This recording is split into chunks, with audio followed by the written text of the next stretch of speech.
kormeerka wasiirka deegaanka iyo horumarinta reer miyiga Somaliland Murashugri Xaaji Ismaaciil Baandare ay ku tagtay xarunta carruurta ee soo magaalada Hargeysa ayaa la xidhiidhay sidii ugu kurgeli lahayd qaabka ay xaruntan u shaqeyso iyo daryeelka ay heshay dhir wasaaradda deegaanka iyo horumarinta reer miyiga Somaliland ay hore ugu deeqday xaruntaasi. xaruntan ayaa ah goob si weyn loo dhiiriyay isla markaana la geliyay tacab badan iyadoo laga beeray dhir noocyo kala duwan isugu jirta oo la daryeelay. wasiirka deegaanka Murashugri Xaaji Ismaaciil Baandare intii xaruntaasi ay ku sugnayd waxa ay soo martay guud ahaanba qaybaha xaruntan ka kooban tahay sida goobaha ubadka lagu xanaaneeyo, qaybaha barbaarinta, qaybaha nursery-ga ama xanaaneynta dhirta iyo lagu caafimaad oo halkaasi ku taala. Cabdiraxmaan Aadan Kaariyo agaasimaha xarunta SOS ama SOS ee magaalada Hargeysa ayaa halkaasi ku soo dhaweeyay wasiirka deegaanka iyo horumarinta reer miyiga Somaliland waxaana uu ka warramay xaruntan xilligii la aasaasay iyo qaybaha ay ka kooban tahay. tuulada carruurta SOS tuuladan carruurta SOS oo la furay 2008 laakiin xariga uu ka jiray madaxweynaha Somaliland Axmed Maxamed Maxamuud Sinaayo 2011 marka waxay ka kooban tahay 12 guri oo guri walba lagu xanaaneeyo 10 carruura iyo iskuul xanaano ah iyo maxay ahaydeen qayb caafimaadka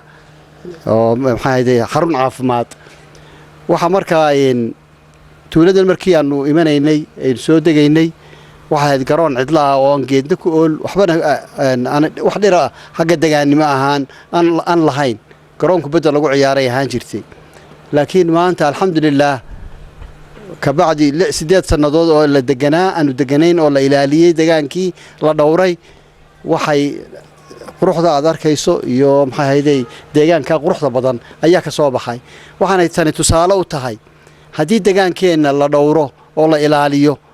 inuu noqonayo maxay ahaydey mid quruxdiisii dib u soo noqoto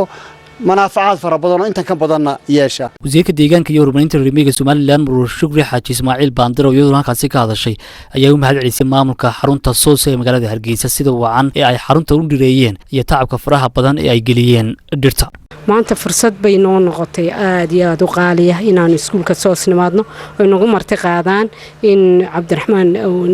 inankan haysta iskuulkan uu runtii iyo staafka nagu marti qaadeen wasaaradda iyadu inaan nimaadno bal eegno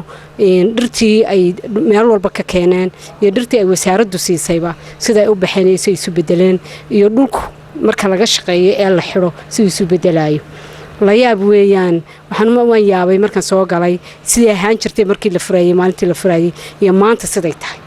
waa laba aan islahayn. geed kasta maanta wuu ku yaalaa Somaliland dhirteena inta badan ayay ka keeneen dhul kala wada duwan ilaa mareerkii hawdka ku yaala ilaa waxa ku yaala daraygii ilaa waxa ku yaala yaabaa ku dilaya waxa dhir ma la isugu keenay halkan. dabadahana dhir wanaagsan bay ka keeneen oo isku taxalluujiyeen cawskii bay biyo u xireen waxa cawsaad aragteen dhulkaasi empty buu ahaa dhul qalalan buu ahaa markii la xirayna waa ka arkaysaan. imka loo baa waxaan maleeyay geedahan cuni karta xoolo kale cuni karaya ma jiraan. waxaan maleeynaya loo hadii la keeno ayuunbaa geedahan uun maaragtay markaa. laakiin waxaan aad iyo aad ugu hambalyeynaya sida wanaagsan iyo dareenka ay ka leeyihiin deegaanka